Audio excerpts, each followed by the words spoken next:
A couple of years ago, I was a senior at my university. Finals were coming up, and I was behind on a research project. I decided to stay late in the campus library to catch up. It was open 24 hours during exam season, but by midnight, it was nearly empty. The library was massive, with multiple floors and rows of shelves that seemed to stretch forever. I picked a desk on the third floor near the back to avoid distractions. For the first few hours, everything was fine. I was making progress, and the quiet atmosphere helped me focus. Around 2 a.m., I heard footsteps. They echoed faintly, too far to be close, but distinct enough to notice. I glanced around, but I didn't see anyone. I figured it was just another student on one of the lower floors. After all, the library wasn't completely deserted. But the footsteps continued, getting louder, and then softer, as if someone was pacing through the aisles of books. I started to feel uneasy, but I told myself it was nothing. I went back to my work, determined to ignore it. About 20 minutes later, I heard a loud thud. It came from somewhere behind me near the shelves. I froze, waiting to hear it again, but the silence that followed was deafening. I turned around slowly, scanning the aisles, but there was nothing there. Then, out of the corner of my eye, I saw movement. A shadow passed between the shelves, quick and silent. My heart was racing now. I'd tried to rationalize it. Maybe it was a janitor or another student. But why wouldn't they just come into the open? I packed up my things and decided to leave. As I headed for the stairs, I heard footsteps again, this time faster, almost as if someone was following me. I didn't dare look back. I practically ran down the stairs and out the front doors. When I got outside, the campus was eerily quiet. I stood there for a moment, catching my breath, when I noticed something. One of the third floor lights flickered on, and I could see a figure standing near the window, watching me. The next day, I couldn't stop thinking about what had happened. I asked a friend who worked part-time in the library if there were cameras on the third floor.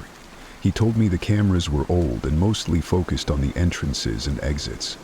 He also mentioned something that made my stomach drop. The library was understaffed that night. There had been no janitors or employees on the upper floors after midnight. I started to wonder if I had imagined the whole thing, but when I told him about the figure in the window, his face went pale. He said he'd heard rumors about the library before, stories of people hearing footsteps late at night, books falling off shelves, and even sightings of someone wandering the upper floors. I laughed it off, trying to convince myself it was just a coincidence, but my curiosity got the better of me. That evening, I decided to go back to the library, this time with a friend. I told him it was for moral support while I worked, but I didn't mention what had happened the night before. The library felt different this time, heavier, like the air was pressing down on us. We stayed on the second floor, where it was busier, and everything was fine for the first couple of hours, but around midnight, I heard it again. The footsteps. This time my friend heard them too. We both stopped what we were doing and listened. The sound was faint at first, but it grew louder, as if someone was walking back and forth on the floor above us. We decided to check it out, half joking that we were probably being paranoid. When we reached the third floor, it was completely empty. The rows of desks and bookshelves stretched out before us, bathed in dim light. We walked down the aisles, calling out to see if anyone was there, but there was no answer.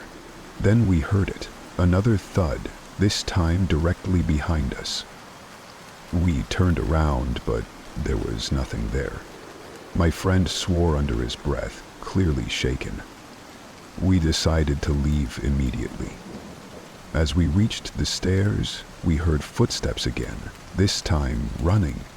They seemed to be coming straight for us, but when we turned around, There was no one there. We sprinted down the stairs and out of the library. This time I didn't stop to look back. The next day I told another friend about what had happened. She told me a story I hadn't heard before. Apparently, years ago, a student had died in the library during finals week. Some said it was an accident. Others claimed it was something more sinister. Whatever the truth was, people believed his spirit still lingered, angry and restless. I haven't been back to that library since, but sometimes, when I pass by late at night, I think about the figure in the window and the footsteps that followed me. And I wonder if it's still there, waiting for someone else to hear it.